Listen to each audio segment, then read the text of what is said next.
এটা স্পষ্ট যে খলিল রহমান ছিল লন্ডন কনস্পিরেসির প্রধান কথা, এবং সেখান থেকে তিনি সরকারকে মোটিভেট করে ষড়যন্ত্র করে বর্তমান যারা সরকারে আছেন তাদেরকে সুবিধা দেওয়ার জন্য উনি অব্যাহতভাবে কাজ করছেন, এবং তার সেই কাজের পুরস্কার হিসেবে উনি পররাষ্ট্রমন্ত্রীর এই রিওয়ার্ডটা উনি পেয়েছেন।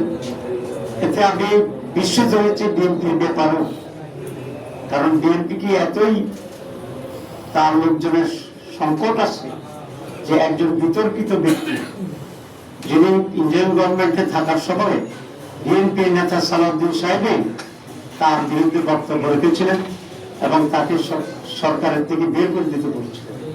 এই খারাপ লোকটা যেটা বিএনপির দৃষ্টিতে তখন খারাপ ছিল, এবং সালাউদ্দিন সাহেবের বক্তব্যের পর উনি বিএনপির সাথে নিশ্চয় গোপনে এমন এক কন্ট্যাক্টে গেছেন যে তারা বিএনপির স্বার্থ সংরক্ষণের জন্য অন্যভাবে ভূমিকা নিয়েছেন, যে কারণে বিএনপির আস্থাভাজন হয়ে আবার তিনি বিএনপির মন্ত্রী হয়েছেন।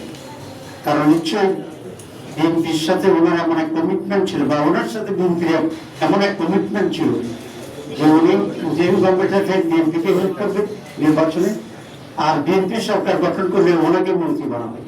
এই দুটাই কিন্তু ওই তাদের অবস্থান দিয়ে পরিষ্কার হবে। সুতরাং খলিল রহমান সাহেবকেও একইভাবে জিজ্ঞাসাবাদে আনা উচিত এই সরকারে, এবং যে কি ধরনের কনস্পিরেসি ডিপ্লোমা সহ অন্যরা তারা করেছেন যে জাতিকে একটি সুষ্ঠু নির্বাচন থেকে তারা বঞ্চিত করছে। কারণ একটি সুষ্ঠু নির্বাচন এই জাতীয় জন্য অত্যন্ত প্রয়োজন ছিল, তাদের মনে আকাঙ্ক্ষা ছিল, তাদের দাবি ছিল।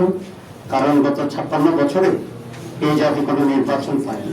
আমরা সকলেই চেষ্টা করেছিলাম যে একটা সুষ্ঠু নির্বাচন হবে, এবং এই সুষ্ঠু নির্বাচনের মাধ্যমে যারা নির্বাচিত হয় তারা সরকার গঠন করবে। এই যে জাতির আকাঙ্ক্ষা, এই যে যুগের লড়াই, এই যে জীবন, এই যে রক্ত, এই যে আমাদের রাজনীতির প্রতিপক্ষে পরিবর্তন করে দেওয়ার যে গাদ্দারি, দালালি, জাতির সাথে বিদ্রোহ, এই সব কিছুর জন্য এরা দায়ী। এত বড় আকাঙ্ক্ষা সুষ্ঠু নির্বাচনের জন্য এটা বন্ডল করে দিয়েছে এই মীর জাফররা। সুতরাং মীর জাফরদেরকে, খলিল রহমানকে আমি দাবি করব, সরকার যদি স্বচ্ছতা কিছুটা হলেও পরিচয় করতে চায়, এবং সেই খলিল রহমানটা নিরাপত্তা উপদেষ্টা আমি বলছি ডিফেন্স অ্যাডভাইজার, নিরাপত্তার অ্যাডভাইজার ছিল, তো তাকে মন্ত্রী সাহেব বের করে দেওয়া উচিত, এবং তাকেও জিজ্ঞাসাবাদে এনে ষড়যন্ত্র কি হয়েছে সেটাকে বের করা উচিত। আর এই ধরনের তো নিজেকেই বলছেন রাজসাক্ষী হয়েছে নিজে নিজেই, এবং তার কাছ থেকেও এই সত্য উদযাপন, সত্য উদ্ঘাটন করা অত্যন্ত।